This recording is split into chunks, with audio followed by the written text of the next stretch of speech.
नमस्कार दोस्तों, आपका स्वागत है हमारे इस YouTube चैनल ओनली जीएस में। और आज हम पढ़ने वाले हैं भारतीय संविधान का एक महत्वपूर्ण टॉपिक जिसका नाम है राज्य के नीति निर्देशक तत्व। भारतीय संविधान में यह टॉपिक हमें भाग 4 में दिखाई देता है। अनुच्छेद 36 से 51 के मध्य इससे संबंधित प्रावधान हमें दिखाई पड़ते हैं। राज्य के नीति निर्देशन तत्व राज्य के लिए निर्देश होते हैं और यदि राज्य इन्हें लागू नहीं करता है तो इस बात को लेकर के न्यायालय नहीं जाया जा सकता। तो इस बात से स्पष्ट है कि ये राज्य पर बाध्यकारी नहीं होते हैं। नीति निर्देशन तत्व का मुख्य उद्देश्य एक लोक कल्याणकारी राज्य मतलब ऐसा राज्य है जो लोगों का कल्याण करे की स्थापना करना है, और ये बात हमें अनुच्छेद 38 और 39 में दिखाई पड़ती है। नीति निर्देशन तत्व राज्य के लिए कर्तव्य होते हैं। मूल संविधान में ये 36 से लेकर के 51 तक अनुच्छेद मौजूद थे, लेकिन कुछ अन्य अनुच्छेद 42वें संविधान संशोधन अधिनियम 1976 द्वारा जोड़े गए, जैसे 39 का, 43 का और 48 का।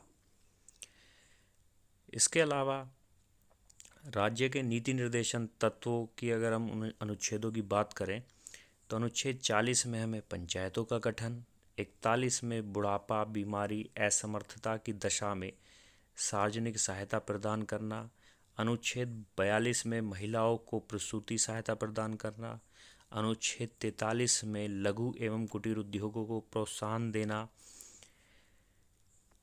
ये सभी राज्य के कर्तव्य बतलाए गए हैं।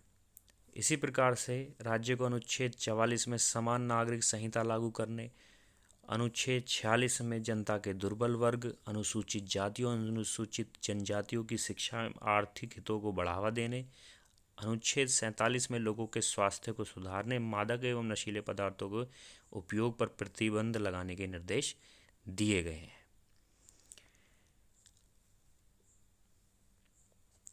राज्य को अनुच्छेद 48 में कृषि एवं पशुपालन को आधुनिक बनाने एवं दुधारू पशुओं का संरक्षण करने के निर्देश दिए गए हैं। अनुच्छेद 49 में राष्ट्रीय महत्व के स्थानों को संरक्षण करने के निर्देश दिए गए हैं।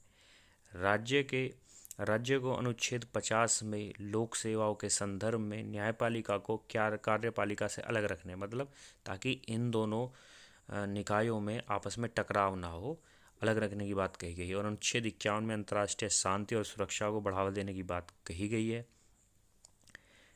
ऐसे ही राज्य को अनुच्छेद 39 क में निःशुल्क यानी कि फ्री में विधिक सहायता और समान न्याय उपलब्ध करवाने के निर्देश दिए गए हैं। मतलब जो लोग अपने लिए कानूनी सहायता नहीं ले सकते उन्हें सहयोग करने की बात कही गई है। और 48 में पर्यावरण एवं वन्य जीव संरक्षण के निर्देश दिए गए हैं। तो इस टॉपिक की मुख्य बातों को हमने पढ़ लिया।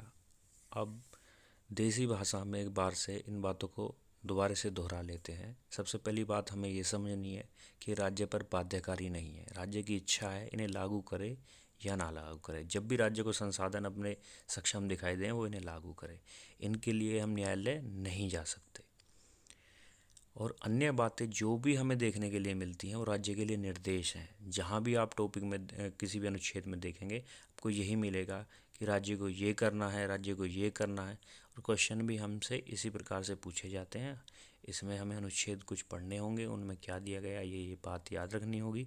और हर अनुच्छेद के सामने एक कीवर्ड को हमें ध्यान से पढ़ लेना है, याद रख लेना है और इनसे संबंधित प्रश्नों को हमें हल कर लेना है।